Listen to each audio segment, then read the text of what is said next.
I'm Dave. I'm the owner of Tamkus Art and Design.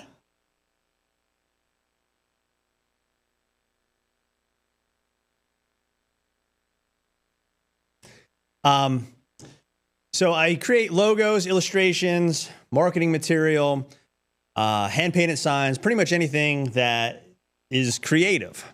But I specialize in making my clients look good. Through creative and unique branding opportunities. Make sure everything's consistent. I presented here almost exactly a year ago. At the time, I was a weekend warrior. I was working nights and weekends on my own business around a full-time job. I asked some questions. I got some answers from the people in the audience. And with that information, I was able to kind of organize my thoughts and structure some things in my business. And as of January this past year, I left my full-time job and I'm flying solo now. But don't worry, I have some more questions for you all. But before we do that, I'm going to get into some of the stuff that I do. So here's some different logos and graphic design stuff, some marketing material over there, billboards, some illustration work. These are some wine labels and some hot sauce labels, and there's Happy Birthday Glitch down there at the bottom. And here's a couple from last year. These are hand-painted signs. So that's just a few of them that I did over the last year. So now let's get into some of the questions I have. So best practice for streamlining non-creative work. I want to do that stuff just all the time. I use QuickBooks for invoicing and sending estimates and things like that out. But man, it's tough to get myself motivated to want to do any of that stuff. I usually put it off and then try to whine and complain, take a half a day, one day to kind of catch up on all that stuff. So, just job tracking too. That's the other thing. I have 2 of them right in my pocket now, little notebooks, and I probably have 40 of them at home. I have notes, back of envelopes, and, of just lists of things that I need to work on. So, what are some best practices for tracking all that and keeping track of who I need to follow up with? Things like that. Question 2. What's the best way to keep the pipeline full? What I've found in the 3 months that I've been, on my own doing it is I'm always overwhelmed. Fortunately, it's been mostly overwhelmed with work. But the times when I'm kind of getting through some stuff, overwhelmed with like, how the hell am I going to find more work? So what do I need to do? What's the best ways to keep that pipe full? Is there better places to network? Is there something better than just popping into places and cold calling on people? Additional revenue. Retainer contracts. I've kind of talked to a few folks about retainer contracts, haven't been successful in that. Now, that being said, I've also gotten repeat work from them, just nothing like pinned down where I know I'm going to get X dollars this month. Is there any passive income that anybody's had success with, as far as especially artists, that you can just kind of have it out there? So I don't know how I got that to do that. That was an accident.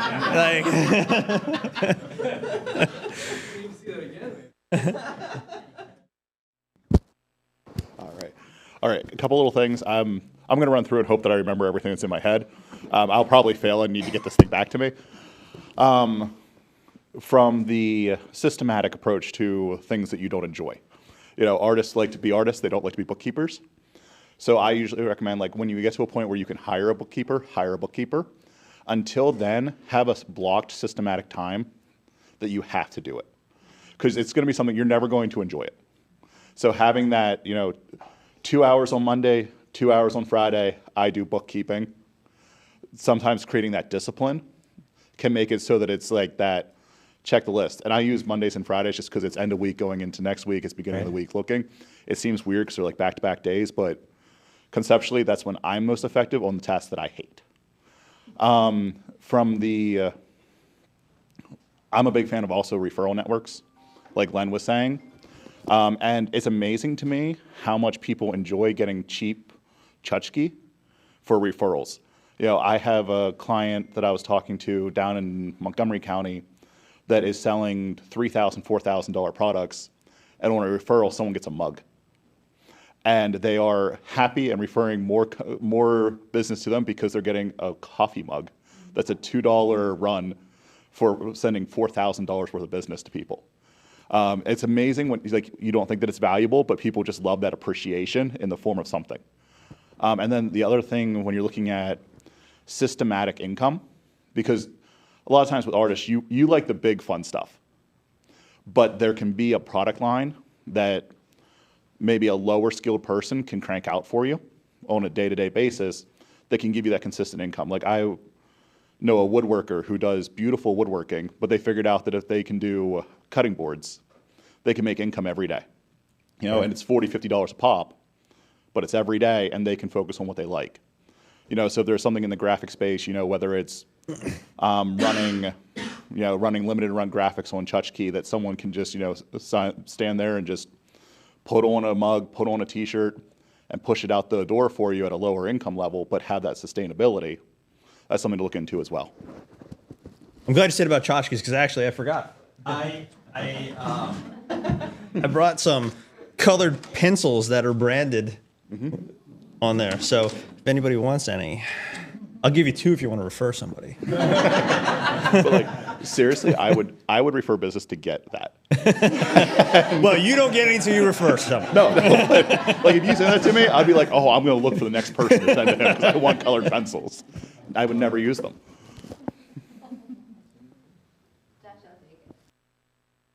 All right. So in terms of your customer retention and management, there are systems out there. They're called CRMs. You can find them for free. So I know HubSpot is one that offers a free edition. So you have so many clients. But it's basically a system that you can input their information into. It'll automatically put them into pipelines and things so that you can track where you are with their projects. So that's one way before you hire Leah to keep things organized on the client side of things. Also, in regards to just getting out there, you and I have talked about other events. So showing up to events like this where you can network with people, joining official groups like a BNI group or a Chamber of Commerce. Those are really great ways of being able to interact with the community and make sure that they know that you exist as a business. There are some free versions. I don't know if you're familiar with Alignable. It's kind of like a social media platform, but it works more of like a networking digitally platform as well. So those are just some low-cost items that might be able to help expand your reach. Appreciate it. I was wrong. Stick your head out. I don't know if you've heard of some of they're kind of more for freelancers or side projects, but it could be a way just to kind of generate some free advertising and maybe new relationships. Fiverr, it's F-I-V-V-R, and then Upwork. Yeah, I mean, I've ran down the Upwork road before, and what I found was you have to devote an awful lot of time to pitch to try to get the work. Gotcha. Then you get work. I mean, I know there's people who are successful at it. Yeah. It's just, you know, I don't like doing all that bookwork stuff and then to have to sit for 2 hours and write a proposal.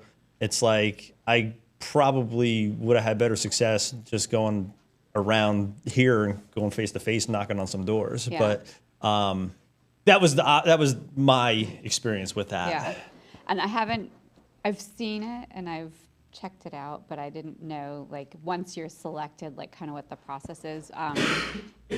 Do you have do you have a proposal form already that you kind of, like a template that you're using? So I have some templates in QuickBooks as far as estimates. I mean, once I quit my job, I set up like official like a price book almost. I don't have that published, but like I have it at the ready. So if someone came to me and said, "Hey, I'm starting a business, I need a logo," here's the new business startup pack, and here's what it is, and here's what you get, and here's how much it is. And I have maybe 5 of those. I lost my train of thought. Oh, just like a proposal template. Like, do you have agreements that you set up? I do have. I work with the Penn State legal department to get some of those set up. I'll be honest with you. I kind of run a little willy-nilly on not getting all that stuff. Yeah. It's worked out so far for me. You know, I at the end of the day, they weren't like super big ones. You know, you kind of. I kind of ran it through till I did all that stuff, and you know, if they were to bail on me and I only lost a couple $100, then shame on me. But my other idea, and I looked at your website and I started to pull up your LinkedIn page, and then I didn't. I saw you have one. Yeah. But do you have services and stuff like on your LinkedIn page? I believe I do. Yeah. Okay, so like that's just. I try to keep up. Like I use.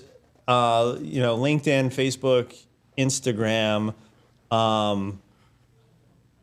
with all that stuff. And I try to, LinkedIn is probably the one, I probably have the most services and stuff on that one, but I probably don't post to that one quite as much, you know, maybe once a week as opposed to, you know, when I finished up some signs, some hand-painted signs last week or the week before. And pretty much every day, at least once a day, I was like just a short little reel on Facebook or something. And I mean, I have found success with that. It's just, you know, I do pay to play a little bit in those spaces, and you get a ton of, you know, likes and interaction, but it hasn't translated to people going like, "Oh, hey, I need something too." Yeah. Have you tried Etsy at all, or? I haven't tried Etsy. I mean, that's interesting, and I could look into that for sure. Because what I found too is around here, this area is strange because you have some people who have no problem paying way more than what they should, and you have other people who are like, "I'll give you $10 to do it." Right. So it's trying to pre-weed that stuff out too. Yeah, I think in regards to Josh's idea for tchotchkes too, like I've purchased client tchotchkes from Etsy with my logo on it and stuff to give out. So that might even just for a revenue stream or a smaller like quick Right. projects, it might be worth looking into that. And then just because of the custom signs that you're doing and on like the wooden ones and stuff, like people might be more apt to buy something like that that's super custom Right. off of Etsy. And then you can always, I think you can add like design services and stuff to it too, but just an idea. Yeah, I'll have to like, look into that, from, like yeah. another kind of stream. So. So Dave, I have some questions for you. No, go ahead. I'll have this. I have my own. So on the retainer contracts, I'm interested to know. So let's talk about this. What interests you on the retainer contracts? I mean, so I know one thing that I see repeatedly is about niching down and kind of, and I understand the theory of that. However, I have a pretty broad skill set when it comes to, I used to have a corporate job and worked in the corporate world as a design manager. So I understand that production end of it. And I do have some clients who are looking for that, logos and just brochures and mailers and things like that. And just what interests me in the retainer contract is having that guaranteed, Right. I'm going to trade you this many hours a month and you're going to give me this much money a month to not have to. I'm at the point now where I just feel I'm always at a constant state of hustle, whether it's hustle to do the work or hustle to get the work. And I have no problem with that, but I just feel like it's a little too much right now. And I mean, it's just because I'm new too. I understand that part of it too. Yeah. So just a thought about retainers is, so sometimes retainers work, and I don't know if this is the way you work, but you kind of like, you do a small job, and then it's kind of like, what I'd like you to do as the client is to engage me for unknown small jobs for the next 12 months. What if you switch your perspective on the retainer and you think about what is the real contract you want from them? And you put that longer term contract in place. So just as for numbers, right. like let's say you want a $20,000 retainer in the end, and they're going to pay you for 20 months, $1,000 a month. How would it be different for you to say, but I can help you get to the real end goal for $20,000, and then you're just going to pay me, we're going to work on it, and every month I'm going to bill you $1,000. But the goal is to get to the end. So instead of starting from the beginning with a small project, you propose them the bigger thing that you really want to do and you think they need to do. Does that make sense in terms of? That makes sense, yeah. Yeah. Because, and you know, the client that I have in mind that I kind of pitched it to, and they were in the process of trying to find somebody to manage their marketing area. And, you know, they didn't say no. They just said, hey, we need to get these pieces in place before we go down that road. But it started just like that. It was with a job and then another job. And then I said, hey, why don't we talk about this? But I understand what you're saying of looking at the end first. Yeah, I think I would say to them is like, I'm going to help you achieve your marketing goals for X amount of dollars. Right. And oh, by the way, it's going to take us 12 months. Right. And this is what I'm going to bill you every month. Right. Right. Just think about that kind of philosophically thinking about it maybe in a different way. So you mentioned about taking notes on napkins and other random things and having many books in your pocket. I've definitely done that before a lot, like putting notes on anything, making documents on the computer, and then you have a million notes in a million places. You don't remember what you named those files, and you'll find the napkin. Which book it's in. Right, right, which book it's in, or you find the napkin like a month later. So what I started doing, which has actually helped me a lot, is I use, if you have an iPhone or something compatible, iPhone, yep. I use notes on my phone. I got that all clogged up too. Right, so I have that, and I also have my phone synced to my computer. So when I'm in a Zoom call, I don't take notes on a book. I just type it right into the computer, and then if I need to go run an errand, I have it on my phone already, so I can reference it. I date everything so that I know when was the time I had that conversation, and then I still will create, like for example, I have a file folder for 1 million cups. So anything that happens at 1 million cups, I just go back to that folder file, and you can search and note, so it makes it a little bit easier to reference things. So with mentor meetings, I'll have a file for that. So that's basically how I do it. So I don't know, just a simple tip. Cool. You don't have to buy anything. It's just, you know, you can just use what you already have. So that's one thing that I do. And then you also mentioned about getting some support from Penn State for some legal documents. Right. And then you also mentioned about needing to create certain systems for your brand where you can spend more time being the creative. One thing that I've also found to be useful is, again, events like this, because they could potentially lead to opportunities with students that I've worked with at Penn State as well, also Bucknell University and Susquehanna University, where it's a trade-off for the school because you're giving the students a project, and then it's a trade-off for you because you're not paying for the support, but you're still getting to work on something. Now, that's more of a long-term thing in terms of like your time commitment. Even though it's not money, time is also money.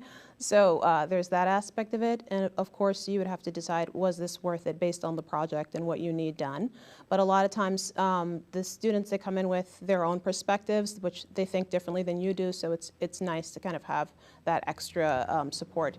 So those are two things you could do where you're not necessarily having to invest any money in that, but just time. So hope that helped. Anybody else? Things I forgot. We didn't hear anything from this side of the room. I'm going to just toss it next. Are you set up with Microsoft Office at all? I have the Mac version of all that stuff. Yeah. So I use OneNote a lot because I use Notes and OneNote. I have the same thing. It's like Notes everywhere. But OneNote, you can actually download an app on your iPhone as well. And they just upgraded it where you can access like the sections. It's way easier. But then basically you're creating notebooks. So you can have a notebook for like new logo design or whatever, Right. and then pages. So that notebook, you can create sections, and then each section you can create multiple pages, and then that's all searchable as well. So if you're titling it by a client or an idea, as long as you remember how Right. you're organizing it, you can search through the different notebooks and sections. But that's also like, I use that like if I'm on Zoom calls, like I'm taking notes in Notes or my CRM, but that's been really helpful. And then in regards to the retain question, I think like a new catchphrase now is fractional work. So basically what you described, yeah. So if somebody doesn't need you as a full-time employee, you can start pitching like 10 hours a week, 10 hours a month. So sometimes just saying like, hey, I know you have ongoing work, but you don't need a full-time person. I would love to be your go-to partner for that. And we can set up contracts. But there's a website, it's pretty new. It's called fractionaljobs.io. And they've just opened a couple months ago. But he's got a lot of really good articles on there on like how to set up agreements and how to talk Right. about it and how to pitch it to people. So again, like exactly what you described, looking at it, selling it from a different perspective can help too. Okay. Let's see how. Okay, so I also do not like doing the administrative stuff, but when you're looking at that, one of the things you can do is when you end your day, write down the 5 things you need to do first thing in the morning and the 5 people you need to call, and make sure the minute you get in, don't let anything derail you from that, and complete those things. It only takes 5 minutes. And then at the end of the day, do that as well. And then you can also work to just like, so you've already done your QuickBooks with the estimate, print the estimate out, and as you're working on the project, just write on the estimate, oh, I had to get another this, I had to get another that, I had to Right. drive here.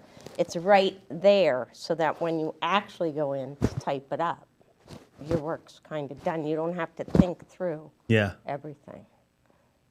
So it's just, and also calling people back, have a set time of day and just let them know. You can expect a call from me Right. around 3 o'clock because I generally take a break then or something. And so that might be helpful as well. Regina, I thought you'd answer the income question. What? I thought maybe you'd have an answer for the passive income. I thought Talk to about Regina if you that. want to set up passive income. Yeah. I do finance, so there's nothing here for you. As far as that. I wish I had a nickel for every time I heard that. I feel voluntold here. Okay. On the spot. So going back to the fractional work and the retainer and the pipeline, one of the things I learned is it sounds tedious and awful, but keep your resume fresh and keep putting it out there because HR managers know what skills they need for these jobs. And even though you don't want a full-time position with that company, financially, it's better for them to bring you on as a 1099 than a full-time employee. So you keep having those conversations with HR managers, pitch what you can do for the company, and then pitch kind of what Mark said, with the retainer, Right. the amount of money. So yeah, that's my only idea. Okay, social media. It's got to be a part of every business. TikTok has made our business. And I'm a creative as well, and I hate the book work. So TikTok actually allows me to be creative, to do those videos. I have fun making all those videos, and it's made our business. TikTok Shop is available now. We bought our logo on Etsy. Somebody else mentioned Etsy. Yeah. Now it wasn't like I didn't pay a whole lot for it, so I don't know how all that works. But pay attention to social media. You didn't mention TikTok, and a lot of people don't. Yeah, I don't do TikTok. Yeah, it's made our business. And like I said, More about your business and how you decided to go to TikTok? well, during the pandemic, I had some extra time on my hands, and I thought TikTok was just the silly kids dancing around. It has changed our world, and it can change your world too. Take it serious. And you can make your little 30-second videos. You can showcase your work. I'll give you my link. I have a lot of followers. I'll share your work. But take advantage of all of them. Everybody leaves TikTok out. It's really a big game changer. I used to do Facebook, and then I didn't like some stuff that went on during 2020, so I switched to TikTok, and it's been a game changer. So utilize it. It's free. Yeah. TikTok Shop, you could sell logos on TikTok Shop. I sell other things on TikTok Shop, but don't forget about that. Cool. Yeah, it's fun. Yeah. Oh gosh, I have to. I'm going to throw it to you. Okay, so bouncing off of what you said about TikTok, yes, there's a lot of power in social media. I think also, where is your customer? Are you looking to do business with local community? Are you looking to do business internationally? Like, where is your customer? Because if your customer is in central Pennsylvania or in this area, maybe you might actually put an ad in the local newspaper because people actually read the newspaper here. So, and you know, it's like hot topics. So maybe that could be something, depending on who you're trying to make the connection with, that then you may have a different strategy. And that's going on something that I think social about a or- lot, and it goes by the way of the wind every day. I mean, because I do a lot of local stuff. I've been very fortunate that I've done a lot of local stuff, but I also do stuff that's not necessarily local. And I mean, when I say not necessarily local, state of Pennsylvania, and I'm not precluding reaching out even further than that. It's just getting in front of the right people to Yeah. make that happen. Kind of getting a sense of who your people are. Right. Then that's kind of where you start. You talked about like the bread and butter, like maybe that's where you start. And once that's has some traction, then you can expand in other areas. Or like Len said about taking care of your A customers, like, you know, Right. and then building from there. But yeah.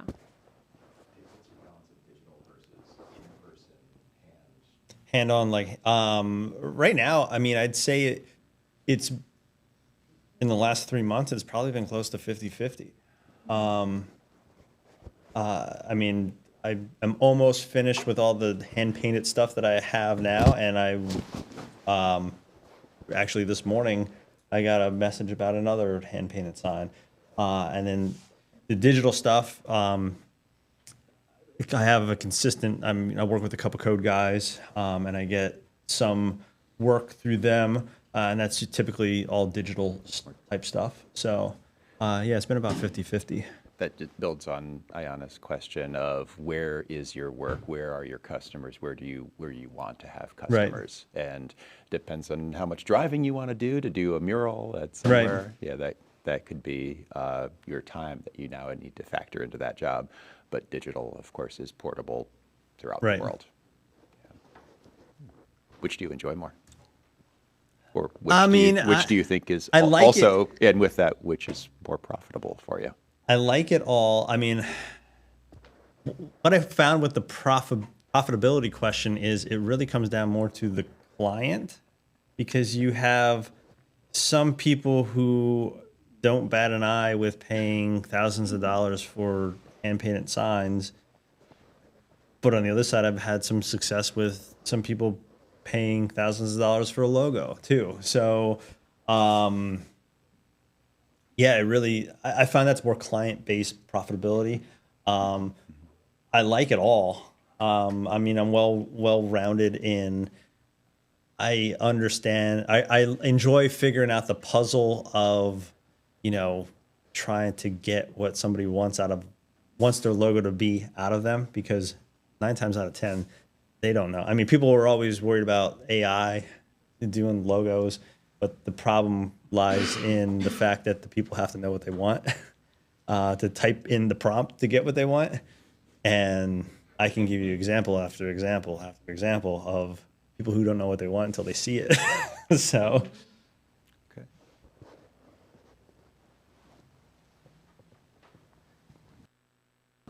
Being proud with SBDC, it sounds a little bit as if you're trying to be all things to everybody. And I wonder if there's operational efficiency and profit in trying to specialize a little bit. logos versus leaflets, for example. And it might be a little hard for you to sell yourself if you're saying, hey, I can do whatever you want, if they don't necessarily know what they want. So there may be some analysis that we could help you go through in terms of and I understand what you want to be. What you're saying, but I don't ever pitch myself as, hey, I can do whatever you want. If I know you need a logo, I'm the logo guy. Right. If you need a hand-painted sign, I'm the hand-painted sign guy. Yeah, but then how do you build your brand for yourself? If you're, you know, if somebody says, who are you? Then what would you say to that in response? What's the elevator pitch that you could give somebody? I mean, I would say, you know, I want to make you look good. So if you need a logo, if you need an illustration for a label, if you need a hand-painted sign, I'm your guy. But when you break that down into your tasks in your day and your week, where's the efficiency coming for you? If you're communicating differently to person A or group A versus group B, then that's work. You got to build a different messaging for this person versus that person. Maybe I'm not. No, I understand what you're saying, and I mean, I admitted that earlier on. Like, I understand the niching down theory, but what I found is when I guess it's because I don't have enough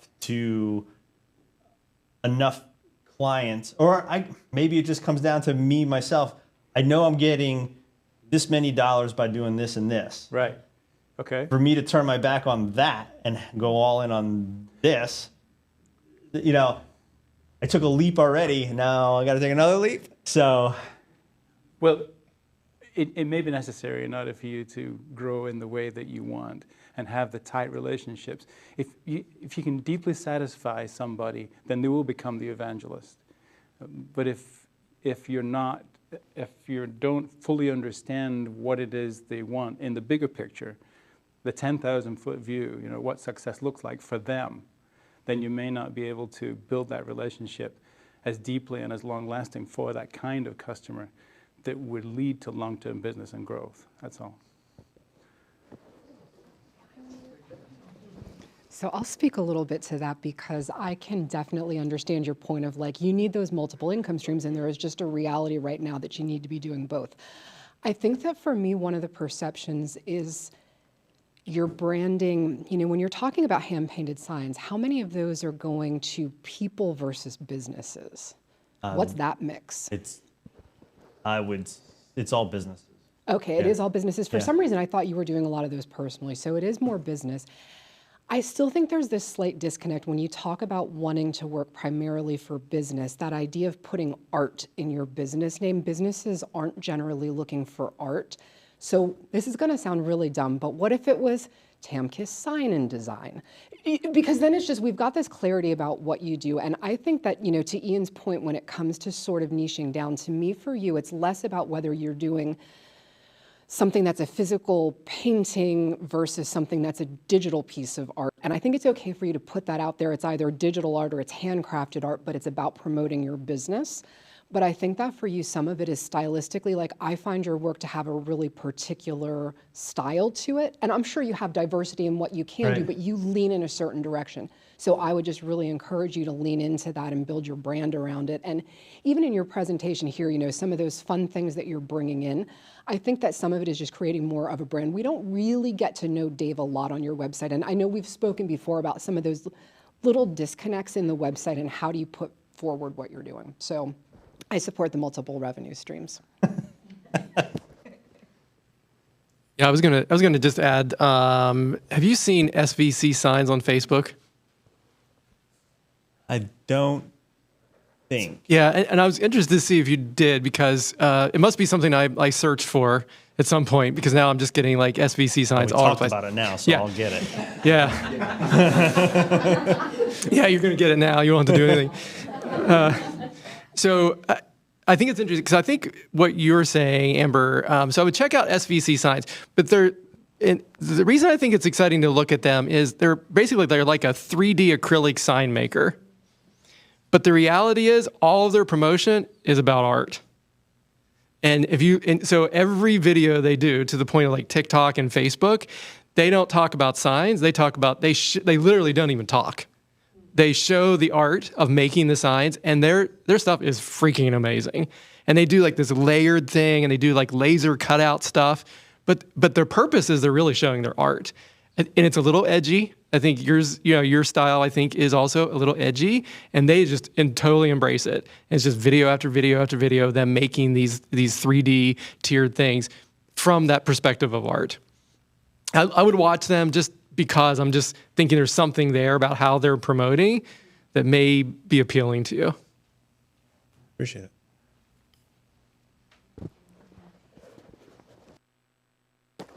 Show behind the scenes. Don't just show your product. People don't want to see, they don't want to be sold to.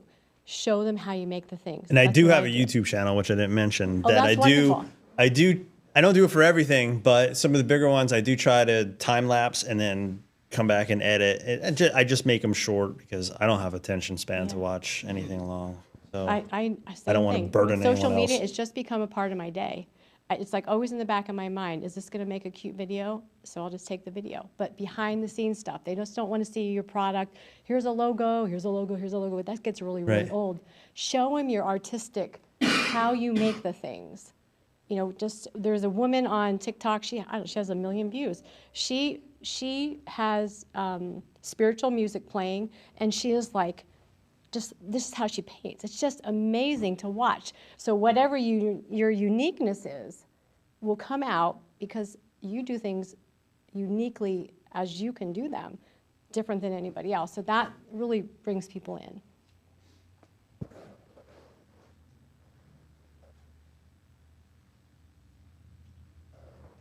Am I done already? Anybody else? I don't know what comes next. I think we're ready to wrap.